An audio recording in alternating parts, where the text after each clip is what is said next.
Let's go take a look at some of the most popular reports in All in Learning. I'm going to click on the Reports tab, then I'm going to click on Sessions, and this is going to be a list of all the assessments that I've done with All in Learning. You'll notice here the name of the assessment and the class. You have a date, and then you have the comprehension score, which is how the class did overall. When I click to open a report, what it's going to show me is all the students listed and how they did.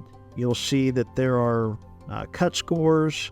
You'll see how the class did, and then I can sort and see high to low and low to high. So I can know which students need help right away.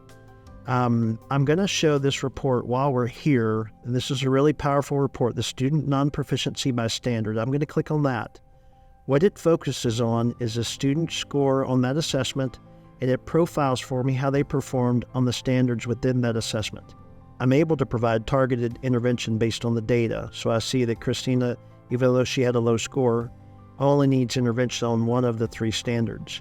This is obviously valuable data, not only to me, but to Christina and even her family. And so we have an option to print this report out, or by clicking on the button here, we can post it to the student portal so that students and their families can see their performance on the standards within that assessment.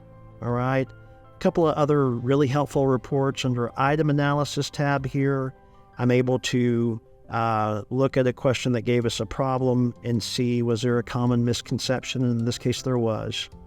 I'm going to click on the Standards Analysis tab, and I can sort and look at the low-performing students by standard. And so this helps me create small groups. It helps me drive intervention and do that quickly and efficiently. Another way to look at this data is this non-proficient students by standard. And what this will do is let me set a cut score and then only look at students that fell beneath that cut score, and it's organized for me by standard. So these are, again, ready-made small groups.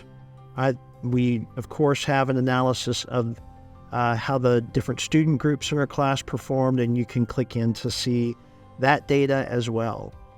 The last thing we're going to look at is the progress tracker. So I'm going to click on the progress trackers tab.